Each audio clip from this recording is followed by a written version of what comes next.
Il se moquait de la femme de ménage, jusqu'à ce qu'elle révèle son secret dévastateur. Le seau à franges grinçait sur le sol en linoléum du lycée Voltaire, alors que Jean-Pierre Dubois le poussait dans le couloir désert. À 17 ans, il travaillait comme agent d'entretien à temps partiel depuis 3 mois, économisant de l'argent pour l'université tout en terminant sa terminale. Sa silhouette longiligne, perpétuellement voûtée par des heures de nettoyage et de récurage, le rendait presque invisible pour la plupart des élèves. L'uniforme gris surdimensionné de l'entretien flottait sur ses épaules maigres et ses lunettes à monture épaisse glissaient constamment sur son nez pendant qu'il travaillait. Jean-Pierre avait délibérément choisi le service du soir pour éviter ses camarades de classe. Être à la fois élève et agent d'entretien dans le même établissement était une forme particulière d'humiliation qu'il préférait ne pas afficher. Les rares qui le savaient le traitaient avec pitié ou mépris, et il ne préférait ni l'un ni l'autre. Alors qu'il tournait au coin près du gymnase, 3 voix familières lui nouèrent l'estomac. Antoine Lemaire, Benoît Moreau et Karim Diallo, la trinité infernale de l'équipe de rugby du lycée Voltaire. Antoine, leur chef autoproclamé, mesurait 1,90 m avec la carrure de quelqu'un qui soulevait des poids depuis le collège. Ses cheveux châtains étaient perpétuellement coiffés de cette manière délibérément désordonnée qui prenait probablement 20 minutes chaque matin. Benoît, plus trapu mais tout aussi musclé, suivait Antoine comme un pitbull loyal, toujours désireux de faire ses preuves. Karim, le dernier arrivé dans leur groupe, semblait participer davantage par pression des pairs que par véritable méchanceté. Mais cela ne le rendait pas moins dangereux. « Tiens, tiens, tiens !» La voix d'Antoine dégoulinait d'une fausse surprise. « Si ce n'est pas l'homme de ménage, tu ne devrais pas être en cours, Jean-Pierre ?»« Ou Gatan, j'oubliais. Tu es trop bien pour les heures de cours normales maintenant que tu fais partie de l'élite de l'entretien. » Jean-Pierre garda les yeux sur le sol, continuant à passer la serpillière avec des mouvements réguliers et entraînés. « Ignore-les. Ils vont s'ennuyer et partir. »« Hé, je te parle, balayeur. » Antoine marcha directement sur le sol fraîchement nettoyé avec ses baskets boueuses, laissant des traînées sombres sur la surface humide. « Tu es sourd sous tous ces cheveux gras. » Benoît rit, un aboiement rauque qui résonna dans le couloir vide. Peut-être qu'il s'entraîne pour sa future carrière. C'est probablement le mieux qu'il fera jamais. La mâchoire de Jean-Pierre se crispa, mais il ne dit rien. Il avait appris il y a longtemps que s'engager ne faisait qu'empirer les choses. Sa mère lui avait appris à contrôler sa colère, à canaliser sa rage dans quelque chose de productif. L'ironie ne lui échappait pas. Elle lui enseignait le judo depuis l'âge de 8 ans, transformant leur garage en une salle de sport improvisée où ils passaient des heures à s'entraîner ensemble. Elle avait participé à des compétitions professionnelles avant qu'un accident de voiture ne mette fin à sa carrière, et elle avait transmis chaque technique, chaque discipline, chaque once de ses connaissances à son fils. Mais utiliser ses compétences ici, contre ces idiots, cela ne ferait que causer des problèmes. Les recruteurs universitaires surveillaient l'équipe de rugby. Le père d'Antoine siégeait au conseil d'administration de l'école. La dynamique du pouvoir était claire, et Jean-Pierre n'était pas assez stupide pour la bouleverser à cause de quelques moqueries juvéniles. « Regardez-le » ajouta Karim, bien que sa voix manquât du venin des autres. « Il ne peut même pas s'offrir de vrais vêtements. Il doit porter ce costume d'agent d'entretien. » « Au moins, j'ai gagné ces vêtements, » murmura Jean-Pierre avant de pouvoir s'en empêcher. Les yeux d'Antoine s'illuminèrent d'un intérêt prédateur. Qu'est-ce que c'était? L'aide vient de me répondre. Le rugbyman se déplaça plus vite que Jean-Pierre ne s'y attendait, renversant le seau à franges. De l'eau sale se répandit sur le sol, trempant les baskets usées de Jean-Pierre et le bas de son pantalon d'uniforme. L'odeur du nettoyant industriel emplit l'air. « Oups !» dit Antoine avec une innocence exagérée. « On dirait que tu as plus de travail à faire. Tu ferais mieux de t'y mettre, l'homme de ménage. C'est ce que tu sais faire de mieux, non ?» Jean-Pierre fixa la flaque qui s'étendait, ses mains tremblant légèrement, alors qu'il serrait le manche de la serpillière. Dans son esprit, Il pouvait voir exactement comment cela pouvait se passer différemment. Un coup de pied rapide au plexus solaire d'Antoine, suivi d'un coup de coude dévastateur à la mâchoire de Benoît, alors qu'il se précipiterait inévitablement pour l'aider. Karim se figerait probablement, donnant à Jean-Pierre le temps de... Non. Il chassa ses pensées. Sa mère ne l'avait pas entraîné à être un tyran, même envers d'autres tyrans. Les combattants les plus forts sont ceux qui savent quand ne pas se battre, disait-elle toujours. Nettoie ça, ordonna Benoît, s'approchant. À quatre pattes, comme le chien que tu es. Je vais utiliser la serpillière, dit Jean-Pierre doucement, se penchant pour redresser le seau. Le pied d'Antoine s'abattit sur le manche de la serpillière, l'épinglant au sol. J'ai dit à quatre pattes. Le couloir sembla soudain plus petit, les lumières fluorescentes plus dures. Jean-Pierre pouvait entendre son propre rythme cardiaque, sentir l'adrénaline familière d'avant le combat commencer à couler. Ses muscles se tendirent involontairement, des années d'entraînement préparant son corps au combat, malgré les protestations de son esprit. « Y a-t-il un problème ici ?» La voix coupa la tension comme une lame. Madame Sylvie Moreau, l'agent d'entretien de nuit, se tenait au bout du couloir avec son propre chariot de nettoyage. À 53 ans, c'était une femme compacte, avec des cheveux gris acier tirés en un chignon sévère. Son visage buriné portait les marques de quelqu'un qui avait vécu une vie difficile, et ses yeux sombres ne manquaient rien. Elle travaillait au lycée Voltaire depuis 5 ans, restant à l'écart, ne parlant que lorsque cela était nécessaire dans un français impeccable, qui ne laissait rien deviner de ses origines bretonnes. « Pas de problème, madame, » dit Antoine, son ton passant à une fausse politesse. « On discutait juste avec notre ami Jean-Pierre ici. » Le regard de madame Moreau balaya l'eau renversée, les empreintes de pas boueuses, les 3 rugbymen dominant Jean-Pierre. « Vous devriez rentrer chez vous, les garçons. L'école a fermé il y a 2 heures. » « Propriété publique, » dit Benoît avec un sourire narquois. « Nous avons le droit d'être ici. L'équipe de rugby a un accès 24 heures sur 24 à la salle de musculation. Alors, allez à la salle de musculation, » dit madame Moreau sèchement. « C'est le couloir, je dois nettoyer. » La mâchoire d'Antoine se crispa d'être congédié par une femme de ménage. Jean-Pierre pouvait voir le calcul dans ses yeux.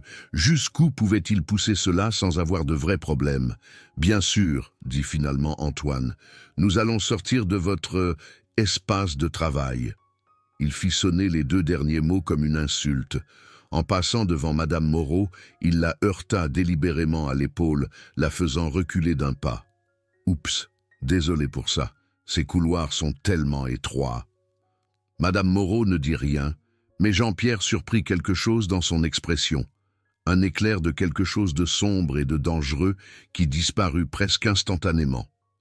Les 3 rugbymen s'éloignèrent en se dandinant, leur rire résonnant sur les casiers. Au coin, Antoine se retourna. « À demain, l'homme de ménage. Essaie de ne pas te noyer dans ton seau à franges. » Après leur départ, madame Moreau s'approcha de Jean-Pierre. « Ça va ? » ?»« Je vais bien, » dit Jean-Pierre, embarrassé qu'elle ait été témoin de son humiliation. « Merci pour ça. » Elle l'étudia pendant un moment. « Ils font ça souvent ?» Jean-Pierre haussa les épaules, essayant de paraître désinvolte. « C'est rien que je ne puisse gérer. »« Gérer et endurer sont 2 choses différentes, » dit-elle de manière énigmatique. Puis, sans un autre mot, elle commença à l'aider à nettoyer l'eau renversée. Ils travaillèrent dans un silence agréable, et Jean-Pierre se surprit à jeter des coups d'œil à la femme plus âgée. Il y avait quelque chose dans sa façon de bouger, économique, équilibrée, toujours consciente de son environnement. Cela lui rappelait... Mais non, c'était ridicule. Elle n'était qu'une femme de ménage. Les semaines suivantes tombèrent dans un schéma prévisible. Antoine et son équipe trouvaient Jean-Pierre pendant ses services du soir et le harcèlement commençait. Il renversait ses fournitures, traînait de la boue dans les couloirs propres, vidait les poubelles qu'il venait de remplir. Une fois, il l'avait coincé dans les toilettes et avait forcé sa tête dans une cuvette, bien qu'il n'ait pas tiré la chasse.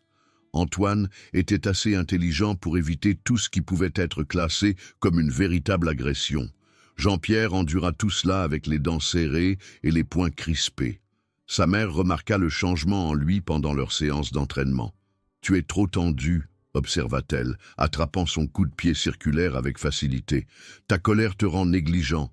Qu'est-ce qui ne va pas ?»« Rien », mentit Jean-Pierre, lançant une combinaison de coups de poing.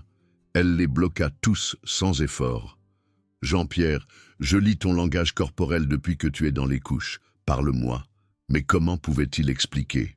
Comment pouvait-il dire à sa mère, une femme qui s'était battue sur des tatamis à travers le pays, qui n'avait jamais reculé devant personne, que son fils était harcelé par des rugbymen du lycée et qu'il avait trop peur de riposter? « Juste des trucs d'école, marmonna-t-il. Elle n'insista pas, mais il surprit ses regards inquiets pendant le reste de leur séance. Le point de rupture survint un jeudi soir, au début du mois de novembre. Jean-Pierre nettoyait la cantine lorsqu'il entendit des voix fortes provenant du couloir adjacent. Il reconnut immédiatement le rire d'Antoine, mais il y avait quelque chose de différent, plus méchant, plus agressif. « Il avait bu », réalisa Jean-Pierre. Tous les trois avaient bu. « Regardez ça », la voix pâteuse de Benoît portait clairement. « 60 points si je peux atteindre la poubelle d'ici. » Jean-Pierre jeta un coup d'œil au coin pour voir Benoît se préparer à lancer une bouteille de soda à moitié pleine dans le couloir. Madame Moreau était à l'extrémité, le dos tourné vers eux, pendant qu'elle passait la serpillière. La bouteille vola dans les airs, manquant complètement la poubelle et explosant contre le mur, aspergeant de soda collant le sol fraîchement nettoyé et mouchetant l'uniforme de Madame Moreau. Elle se tourna lentement, son visage sans expression. « Oh, désolé pour ça, la vieille !» cria Antoine, ses mots légèrement pâteux. « Benoît a une visée de merde quand il est bourré. Vous nettoyez ça ?» dit Madame Moreau calmement. « Maintenant. Nettoie ça toi-même, » rit Karim. « C'est littéralement ton travail. »« Ouais, » ajouta Benoît, trébuchant légèrement en s'approchant d'elle. « Qu'est-ce que tu vas faire, nous dénoncer ? Personne ne va croire une vieille immigrée plutôt que l'équipe de rugby. » Madame Moreau resta parfaitement immobile, alors que les trois garçons l'entouraient.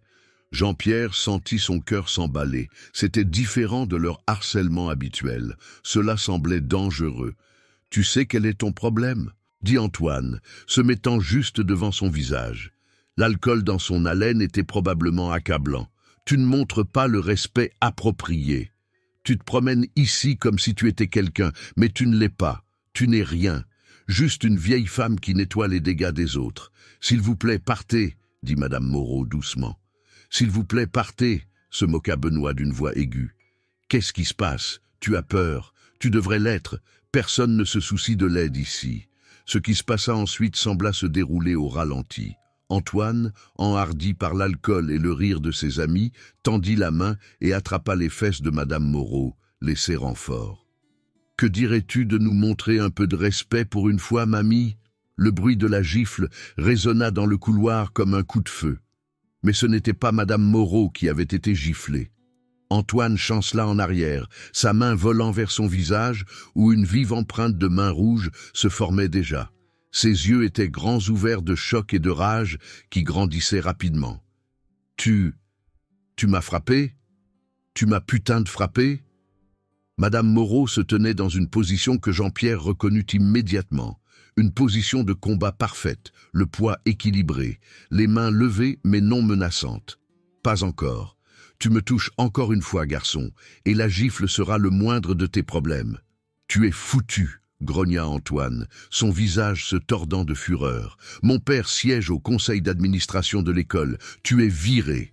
Mais d'abord... » Il se jeta sur elle, son entraînement de rugby évident dans ses mouvements, malgré son intoxication. Il n'entra jamais en contact. Madame Moreau bougea comme de l'eau, contournant son attaque avec une grâce qui coupa le souffle à Jean-Pierre. L'élan d'Antoine le porta devant elle, et elle l'aida avec une redirection subtile qui l'envoya s'écraser contre les casiers. Avant que Benoît ne puisse réagir, elle avait pivoté, sa jambe balayant ses pieds sous lui dans un mouvement si fluide qu'il semblait chorégraphié. Il tomba lourdement au sol, l'air s'échappant de ses poumons. Karim, grâce à son intelligence, recula d'un pas, les mains levées, « Hé, je ne veux pas d'ennui.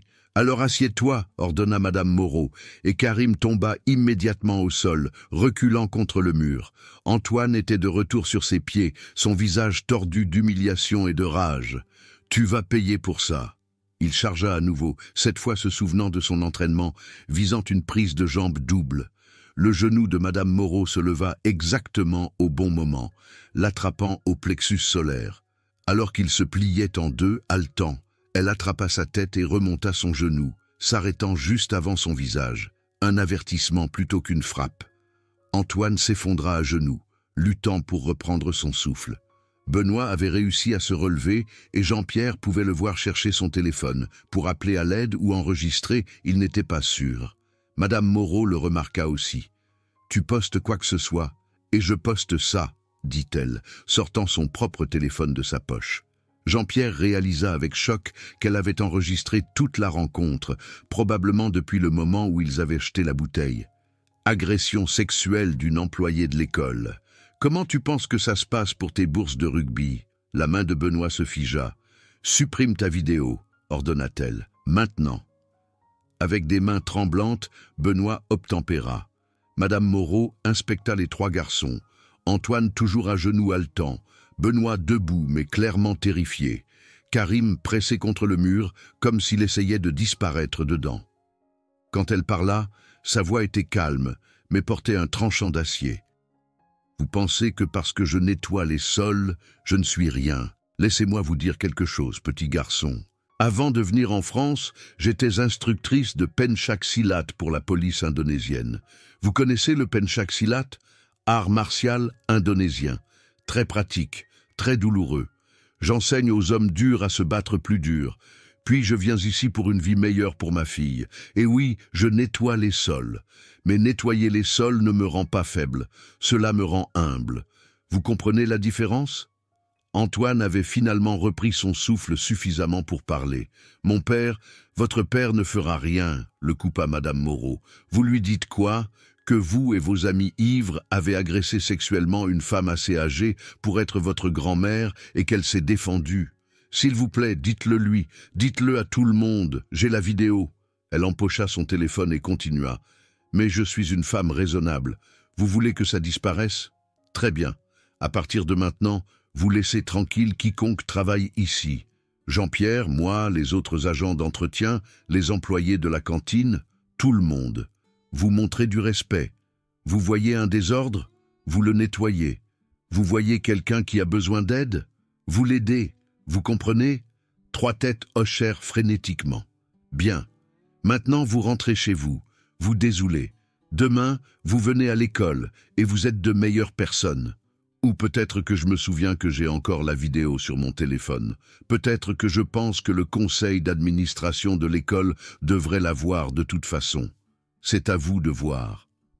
Les trois rugbymen se relevèrent en titubant et s'enfuirent, Antoine boitant légèrement, Benoît le soutenant, Karim ouvrant la voie comme s'il ne pouvait pas s'éloigner assez vite. Jean-Pierre sortit de sa cachette, la bouche bée. Madame Moreau, c'était... Comment avez-vous? Elle se tourna vers lui, et pour la première fois depuis qu'il la connaissait, elle sourit. Cela transforma son visage, la faisant paraître des années plus jeune. « Viens, aide-moi à nettoyer le désordre de soda, et je vais te raconter une histoire. » Alors qu'ils travaillaient côte à côte, elle parla. Ce que je leur ai dit était vrai. J'étais instructrice de pencak silat. Mon mari, il était instructeur aussi. Nous avions une bonne vie en Indonésie, mais nous voulions mieux pour notre Léa. Alors nous venons ici, recommençons. Mon mari, il est mort il y a 3 ans. Cancer. Je pourrais retourner à l'enseignement du combat, mais... Elle haussa les épaules. Je suis fatiguée de la violence. Le nettoyage est un travail honnête, paisible, jusqu'à ce soir.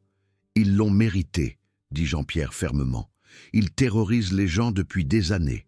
Elle lui jeta un regard perspicace. « Y compris toi, oui, je vois comment ils te traitent, mais tu ne ripostes jamais. » « Pourquoi ?» Jean-Pierre hésita, puis se surprit à tout lui raconter. L'entraînement de sa mère, ses craintes concernant l'université et les bourses, l'équilibre délicat qu'il essayait de maintenir. Madame Moreau écouta sans l'interrompre. « quand il eut fini, elle hocha lentement la tête. « Ta mère semble être une femme sage. Elle a raison. Les combattants les plus forts savent quand ne pas se battre. Mais elle te dirait aussi, je pense, que parfois ne pas se battre est sa propre forme de faiblesse. Tu les laisses te rabaisser. Ce n'est pas de la force, c'est de la peur. Mais vous venez de dire que vous étiez fatigué de la violence, souligna Jean-Pierre. Je suis fatigué de la violence inutile, corrigea-t-elle. Ce soir, c'était nécessaire. Ils ont franchi la ligne. Et tu sais quoi? Je ne suis pas désolé. Pour la première fois en 3 ans, je me sens à nouveau moi-même. Ils finirent de nettoyer dans un silence agréable. Alors qu'ils se préparaient à se séparer, Madame Moreau l'arrêta. « Jean-Pierre, ces garçons, ils vont te laisser tranquille maintenant. Mais il y en aura d'autres. Il y en a toujours. Tu dois décider. Seras-tu une victime ou seras-tu toi-même? Ta mère t'a fait un cadeau. Pas seulement des compétences de combat, mais de la confiance, de la discipline, de la force. Ne le gaspille pas parce que tu as peur de ce que les gens pensent. » Jean-Pierre hocha lentement la tête, ses mots s'imprégnant. « Merci, Madame Moreau. Pour tout. »« Sylvie, dit-elle. Les amis m'appellent Sylvie. » Le lendemain à l'école fut surréaliste. Antoine, Benoît et Karim se déplacèrent dans les couloirs comme des fantômes, gardant la tête baissée, évitant tout contact visuel. Quand Antoine croisa Jean-Pierre entre les cours, il s'écarta en fait, marmonnant ce qui aurait pu être des excuses. La nouvelle se répandit rapidement, comme toujours au lycée. L'équipe de rugby avait été remise à sa place par la femme de ménage de nuit. Les histoires grandirent en se racontant. Au déjeuner, Sylvie était censée avoir affronté les 3 en même temps, les jetant comme des poupées de chiffon, les faisant pleurer et supplier grâce. Certaines versions la voyaient sortir des nunchakus ou faire des saltos arrière. Jean-Pierre se surprit à marcher plus droit, non pas parce qu'il était soudainement devenu courageux, mais parce qu'on lui avait donné la permission d'être lui-même.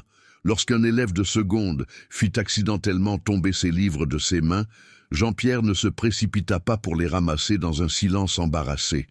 Il les ramassa calmement, accepta les excuses confuses du garçon et continua son chemin. Après l'école, au lieu de se cacher jusqu'à son service d'entretien, Jean-Pierre alla à la salle de sport. L'équipe de rugby s'entraînait et plusieurs membres levèrent les yeux nerveusement lorsqu'il entra. Il n'était pas là pour se battre, il était là pour utiliser la salle de musculation, quelque chose qu'il avait le droit de faire depuis le début, mais qu'il avait évité par peur. Alors qu'il s'entraînait, il surprit Antoine en train de le regarder de l'autre côté de la pièce. Leurs regards se croisèrent, et Jean-Pierre vit quelque chose qu'il n'avait jamais attendu, du respect, et peut-être un peu de peur. Antoine hocha la tête une fois, presque imperceptiblement, puis se retourna vers son entraînement.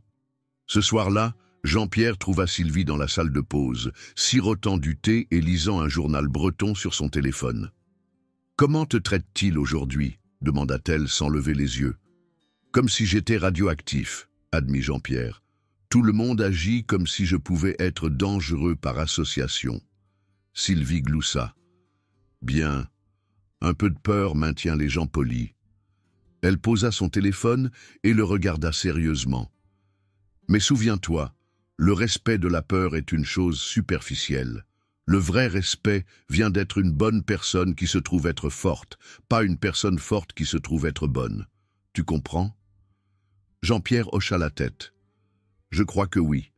Ma mère dit quelque chose de similaire, une femme intelligente. J'aimerais la rencontrer un jour. Elle vous aimerait bien, dit Jean-Pierre, puis hésita. Sylvie, est-ce que ça vous manque ? L'enseignement, je veux dire. Ses yeux devinrent distants. Parfois.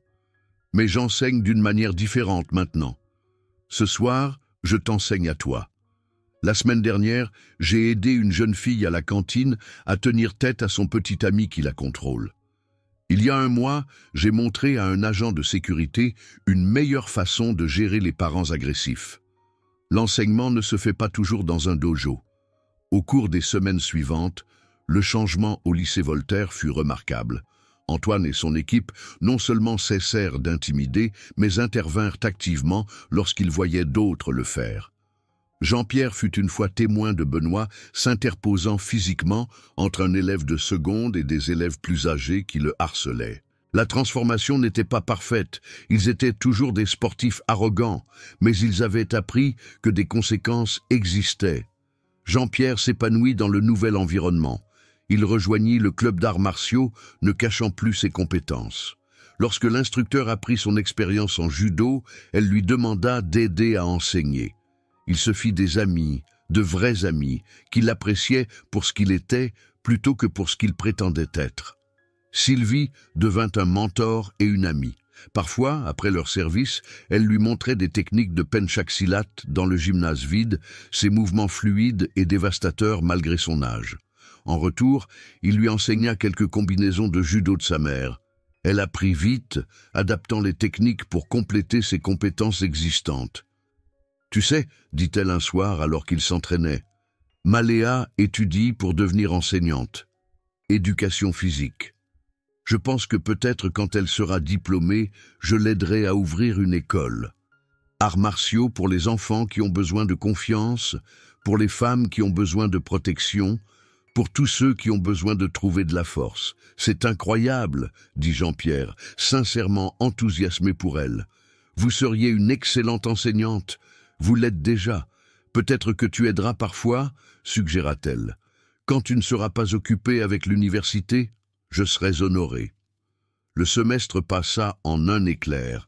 Les notes de Jean-Pierre s'améliorèrent maintenant qu'il n'était plus constamment stressé à l'idée d'éviter les tyrans. Il obtint même une bourse partielle pour l'université d'État, pas pour l'athlétisme, mais pour un essai qu'il écrivit sur la recherche de la force à travers l'adversité et les enseignants inattendus qui façonnent nos vies. Lors de son dernier service avant l'obtention de son diplôme, Jean-Pierre trouva Sylvie qui l'attendait avec un cadeau emballé. À l'intérieur se trouvait une simple ceinture noire avec des caractères indonésiens brodés sur une extrémité. Il est écrit « Force à travers la sagesse », expliqua-t-elle.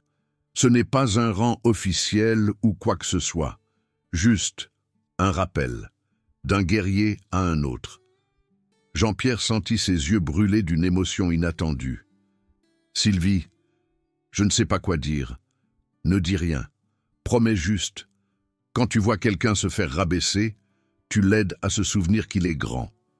Quand tu vois quelqu'un seul, tu te tiens avec lui. Quand tu vois une injustice, tu agis. Pas toujours avec les poings, mais toujours avec courage. »« Oui, oui, promit Jean-Pierre. Toujours. » Le jour de la remise des diplômes arriva, avec tout son faste et sa cérémonie. Alors que Jean-Pierre traversait la scène pour recevoir son diplôme, il aperçut Sylvie dans la foule, assise avec sa mère. Les deux femmes discutaient avec animation, et Jean-Pierre ne pouvait qu'imaginer quelle technique de combat elles discutaient. Antoine Lemaire était deux noms devant lui dans la file d'attente des diplômés. Alors qu'ils se croisaient après avoir reçu leur diplôme, Antoine l'arrêta. « Hé, Jean-Pierre, je sais que je n'ai jamais vraiment... j'ai été un vrai connard avec toi. Je suis désolé pour tout ça. » Jean-Pierre l'étudia pendant un moment, puis tendit la main. « Nous étions des enfants. Nous ne le sommes plus. Fais mieux à l'université, d'accord ?» Antoine lui serra fermement la main. « Ouais, je le ferai. » Et Jean-Pierre, cette dame, Madame M, elle est géniale. Tu as de la chance de l'avoir dans ton camp. Je sais, dit simplement Jean-Pierre. Alors que la cérémonie se terminait et que les familles se rassemblaient pour les photos, Jean-Pierre se tenait entre sa mère et Sylvie, les deux femmes rayonnant de fierté. Sa mère avait eu raison depuis le début. Les combattants les plus forts savaient quand ne pas se battre. Mais Sylvie lui avait appris quelque chose d'également important. Parfois, défendre les autres exigeait de se défendre d'abord soi-même. Les trois posèrent pour une dernière photo, et alors que l'appareil photo clignotait, Jean-Pierre pensa à l'avenir. L'université l'attendait, avec tous ses défis et ses opportunités. Il y aurait de nouveaux tyrans, de nouveaux obstacles, de nouvelles raisons d'avoir peur. Mais il les affronterait différemment maintenant, avec la sagesse de deux guerrières le guidant et la connaissance que la vraie force ne venait pas de la capacité de blesser les autres, mais du courage de protéger ceux qui ne pouvaient pas se protéger eux-mêmes. Derrière eux, le soleil se couchait sur le lycée Voltaire, peignant le ciel dans des nuances d'or et de carmin. C'était une fin, oui, mais aussi un commencement. Et Jean-Pierre Dubois, ancien homme de ménage, futur protecteur des vulnérables, était prêt pour tout ce qui allait suivre. Dans les années qui suivirent, Jean-Pierre repenserait souvent à cette nuit de novembre où tout avait changé. Non pas parce que Sylvie avait battu 3 tyrans, bien que cette histoire devienne une légende au lycée Voltaire, mais parce qu'elle lui avait montré que la dignité et la force pouvaient coexister avec l'humilité et le travail acharné. Que nettoyer les sols ne diminuait pas un guerrier plus que le port d'un uniforme ne pouvait en contenir un. Et parfois, tard dans la nuit dans sa chambre d'étudiant, il passait ses doigts sur les caractères indonésiens de sa ceinture et se souvenait de sa promesse. Quand tu vois quelqu'un se faire rabaisser, aide-le à se souvenir qu'il est grand. C'était une promesse qu'il avait l'intention de tenir, un acte de courage à la fois.